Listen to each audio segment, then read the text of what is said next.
নমস্কাৰ বন্ধুসকল, মই আপোনালোক সকলোকে মোৰ চেনেললৈ স্বাগত জনাইছোঁ। বন্ধুসকল, মোৰ নাম গোবিন্দ ৰাজখোৱা, মই এজন বাস্তু এক্সপাৰ্ট নিউমেৰলজিষ্ট।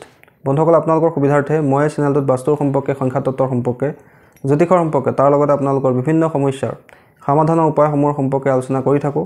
গতিকে যদিহে আপোনালোকৰ মোৰ চেনেলৰ ভিডিঅ'সমূহ চাই ভাল লাগে, অনুগ্ৰহ কৰি মোৰ চেনেলটো ছাবস্ক্ৰাইব কৰিব, ভিডিঅ'সমূহ লাইক কৰিব, কমেণ্ট কৰিব আৰু যিমান পাৰে শ্বেয়াৰ কৰিব। বন্ধুসকল, আজি মই আপোনালোকৰ লগত আপোনালোকৰ আকৰ্ষণ শক্তি বৃদ্ধি কৰাৰ, সকলোকে নিজৰ প্ৰতি আকৰ্ষিত কৰাৰ এটা অত্যন্ত শক্তিশালী প্ৰয়োগৰ সম্পৰ্কে ক'বলৈ আগবাঢ়িছোঁ। বন্ধুসকল, যিসকল ব্যক্তিয়ে নিজৰ আকৰ্ষণ শক্তি বৃদ্ধি কৰিব খোজে তেওঁলোকে এই প্ৰয়োগটোৰ সহায় ল'ব পাৰে।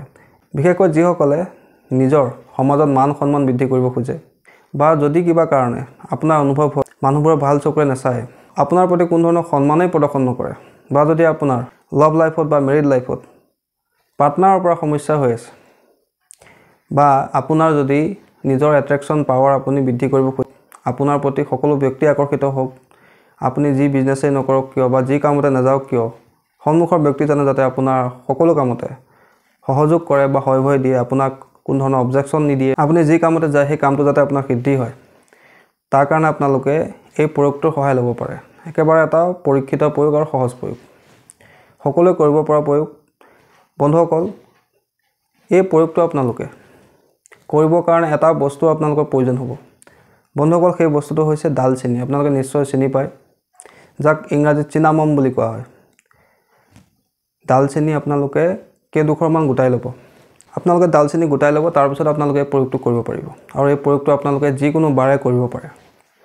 বন্ধুসকল, তাৰ কাৰণে আপোনালোকে ৰাতিপুৱাৰ সময়ত, বন্ধুসকল ৰাতিপুৱাৰ সময়ত যদি প্ৰয়োগটো কৰে যথেষ্ট ভাল, বা অন্য সময়তো আপুনি কৰিব পাৰে। কি কৰিব লাগে ভালকৈ শুনি লওক। আপোনালোকে ৰাতিপুৱা সময়ত গা পা ধুই পৰিষ্কাৰ পৰিচ্ছন্ন কাপোৰ পিন্ধি আপোনালোকে আপোনালোকৰ পূজাস্থানত বহি আপোনাৰ সন্মুখত এটুকুৰা ডালচেনি আপোনালোকে ৰাখি ল'ব। সৰু ডালচেনি এটুকুৰা হ'লেও হ'ব, ডালচেনি এটুকুৰা ৰাখি ল'ব সন্মুখত। ৰাখি লৈ মই এটা মন্ত্ৰ আপোনালোকৰ স্ক্ৰীণত দিছোঁ। এই মন্ত্ৰটো আপোনালোকে 5 মিনিটমান জপ কৰিব, বা যদি 5 মিনিট ক'বলৈ অসুবিধা হয় আপোনালোকে 21 বাৰ জপ কৰিব। বন্ধুসকল, মন্ত্ৰটো মই স্ক্ৰীণত দি দিছোঁ। মন্ত্ৰটো হৈছে ওম নমো নাৰায়ণায় সৰ্বলোকান মম বশং কুৰু কুৰু স্বাহা। ওম নমো নাৰায়ণায় সৰ্বলোকান মম বশং কুৰু কুৰু স্বাহা।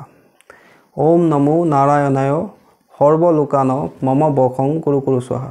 এই মন্ত্ৰটো আপোনালোকে ভালকৈ প্ৰথমে মুখস্থ কৰি ল'ব। মুখস্থ কৰাৰ পিছত আপোনালোকে প্ৰত্যেক দিনে এই প্ৰয়োগটো কৰিব পাৰে। কি কৰিব লাগে? এটুকুৰা সৰু ডালচেনিৰ টুকুৰা ল'ব। ডালচেনিৰ টুকুৰা আপোনালোকে পূজাস্থানত লৈ যাব। পূজাস্থানত আপোনালোকে ভগৱানৰ ওচৰত আপুনি সেই ডালচেনি টুকুৰা ৰাখিব। ৰাখি লৈ আপোনালোকে এই মন্ত্ৰটো 5 মিনিট পাৰে, 10 মিনিট পাৰে জপ কৰিব, আৰু যদি তেনেকৈ আপোনাৰ জপ কৰিবলৈ অসুবিধা হয় হিচাপ কৰি আপোনালোকে 21 বাৰ জপ কৰিব।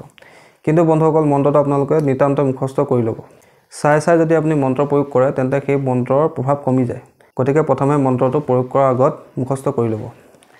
তাৰপিছতে আপোনালোকে ডালচেনি টুকুৰা মন্ত্ৰ গাই শেষ হোৱাৰ পিছত ডালচেনি টুকুৰা আপোনালোকে মুখত লৈ যিকোনো কামত যাব, বা যদি কিবা মিটিং চলি আছে, বা যদি ক'ৰবাত আপোনাৰ বহুত গুৰুত্বপূৰ্ণ বিজনেছ ডিল কৰিব লগা আছে, বা আপোনাৰ কিবা ইম্পৰ্টেঞ্চ কাম আছে য'ত আপোনাৰ কামটো সিদ্ধি হোৱাটো অত্যন্ত আৱশ্যক, তেনেস্থলত আপোনালোকে মুখত ডালচেনি টুকুৰা লৈ নিজৰ কাৰ্যত গমন কৰিব। চাব আপোনাৰ কাৰ্য সিদ্ধি হ'ব। যিজন ব্যক্তি আপোনাৰ মনত ভাৱ হৈছিলে যে ব্যক্তিজনে মোৰ কামটো কৰি নিদিব, সেই ব্যক্তিজনে কিন্তু আপোনাৰ কাম কৰি দিবলৈ বাধ্য হ'ব।